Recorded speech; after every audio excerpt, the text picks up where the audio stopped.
2 दिन पहले समय ज़रूर लगा उसे फ्लैट ढूंढने में, लेकिन बहुत अच्छी जगह 2 BHK फ्लैट मिल ही गया। 10 मंजिला उस इमारत में उसका फ्लैट 5वीं मंजिल पर था। लकी है, इतनी पॉश कॉलोनी में शानदार फ्लैट मिल गया, कंचन ने अपराजिता से कहा, जो इस समय यह सोच रही थी कि घर को कैसे सजाया जाए।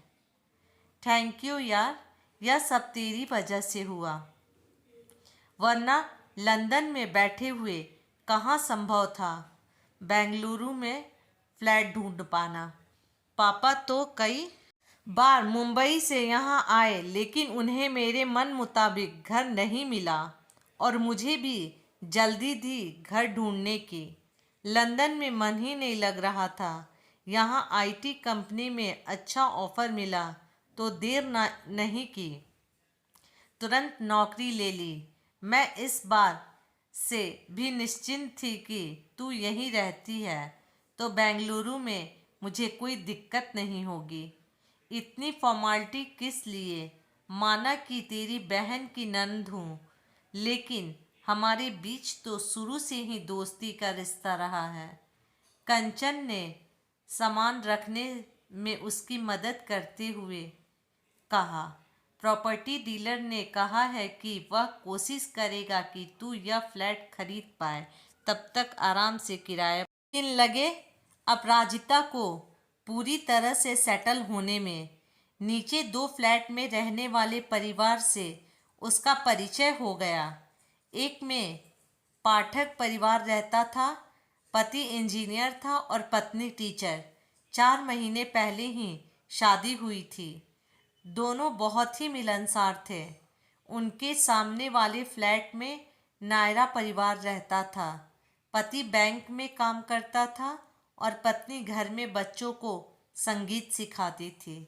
2 बच्चे थे और उनके दादा दादी भी।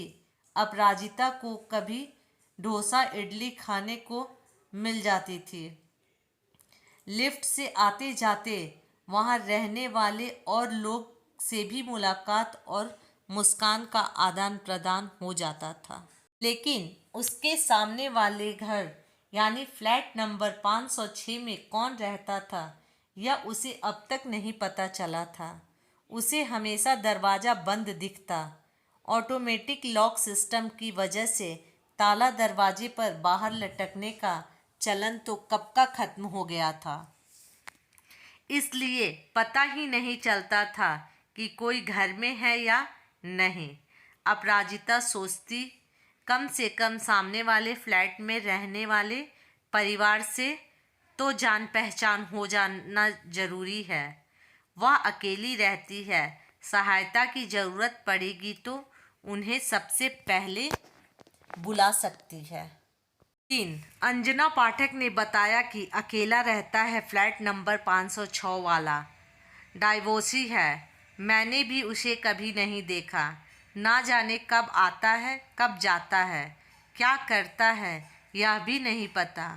कई बार सोचती हूँ कि कोई इनविजिबल मैन तो इसमें नहीं रहता, मिस्टर इंडिया की तरह। और वह खिलखिलाकर हंस पड़ी थी। अपराजिता इतने दिनों में यह तो जान गई थी कि अंजना एकदम मस्त रहने वाली महिला है, जिसकी बात बात पर हंसने की आदत है, और इसी खुशमिजाज महिला से बात उसे बहुत मज़ा आता था। थी भी उसकी हम उम्र। क्या बात कर रही हो अंजना, तुम भी कमाल हो। लेकिन तुम्हारी बात सुन, अब तो उसे देखने की चाहत मेरे मन में भी उठ रही है। ऐसे लोगों से जितना बचकर रहो उतना ही अच्छा है, अंजना ने अपराजिता को आंख मारते हुए कहा। अकेला उस पर से डाइवोर्सी, तुम तो दूर ही रहना। अंजना की बात सुन अपराजिता को हंसी आ गई। उसके पास कौन सा समय है कि उस व्यक्ति के आने जाने का टाइम टेबल बनाकर रखे। नई नौकरी में 1000 तरह की चुनौतियाँ होती हैं। अपने को साबित करने कि हालांकि जब भी वह घर से निकलती फ्लैट नंबर 506 के बंद दरवाजे पर उसकी नज़र पड़ ही जाती। जब वापस लौटती तो भी उस फ्लैट की ओर देखती जरूर। कहते हैं कि उत्सुकता इंसान को अबूझ पहेली को सुलझाने को उकसाती है। आखिर ऐसा भी क्या है उस आदमी में? कभी जानने की कोशिश नहीं की उसके सामने वाले फ्लैट में कौन रहने आया है? कम से कम उससे आकर मिल लेता। आखिर पड़ोसी धर्म भी तो कोई चीज़ होती है। लगता है एकदम खड़ूस है कोई, तभी शायद बीवी ने तलाक ले लिया होगा। अपराजिता को खुद पर हैरानी हो रही थी कि ऐसे ख्याल उसके मन में क्यों आ रहा है। उसे क्या मतलब? उस दिन तो वह अपने मन को समझा लेती, लेकिन फ्लैट नंबर 506 उसके लिए एक रहस्य बनता जा रहा था। कई बार तो वह घर के अंदर दरवाजे के पास कान लगाकर खड़ी हो जाती कि कोई आहट हो तो दरवाज़ा खोलकर देखे। उसे वहाँ रहते हुए 2 महीने हो गए थे, लेकिन ऑफिस में उस दिन पार्टी थी। कई 1 बजे वह घर लौटी। लिफ्ट से जब वह ऊपर आई तो उसे एहसास हुआ कि कोई सीढ़ी चढ़ रहा है। बहुत दबे कदमों के साथ अपराजिता अपने फ्लैट का दरवाज़ा खोलने लगी तो उसे क्लिक की आवाज़ आई। वह पलटी। फ्लैट नंबर 506 का दरवाज़ा खुल रहा था।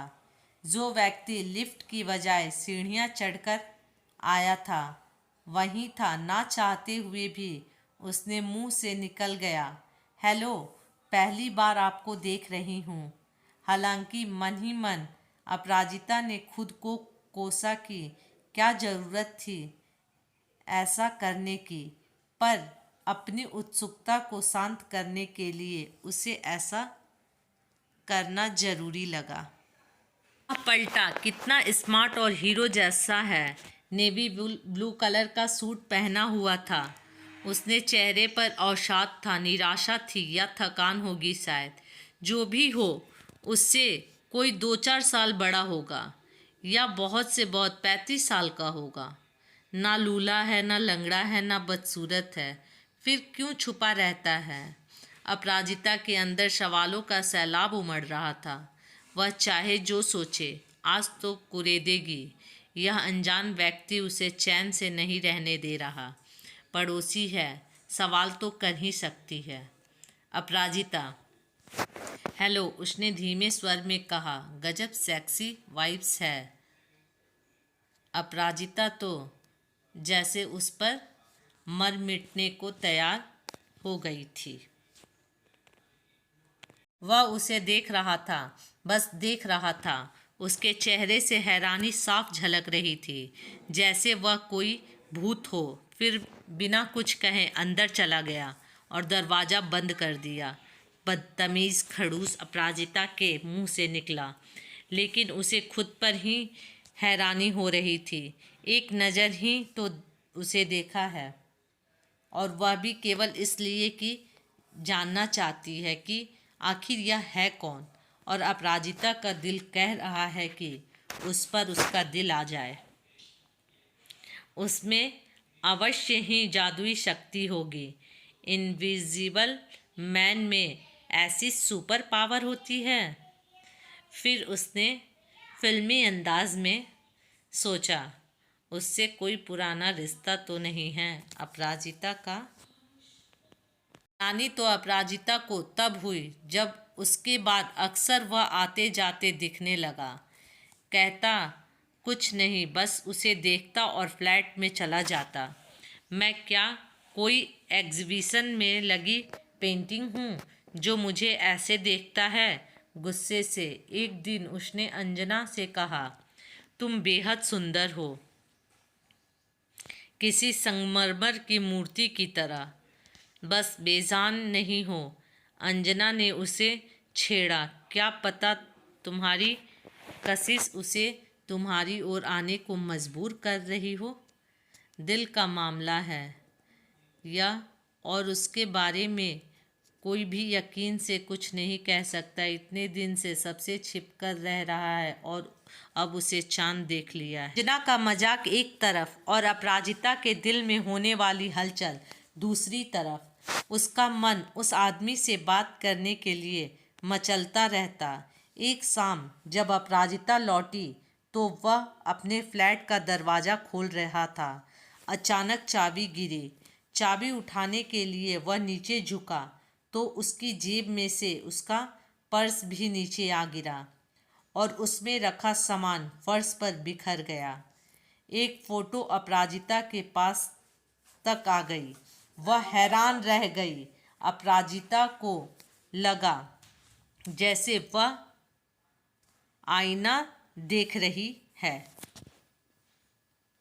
फोटो आपके पास कैसे? उसने गुस्से से पूछा। ध्यान से देखिए, यह आप नहीं हैं। यह मेरी पत्नी की फ़ोटो है जो मुझे छोड़कर चली गई किसी दूसरे के लिए। उसकी फ़ोटो हमेशा संभाल कर रखता हूँ ताकि उसका धोखा मुझे याद रहे और मैं फिर किसी से प्यार न करूँ। यह कहकर उसने झटपट फ़ोटो उठाई और फ्लैट में घुसकर दरवाज़ा बंद कर लिया। तो यदि मेरी कहानी अच्छी लगे तो लाइक, सब्सक्राइब, शेयर ज़रूर करें।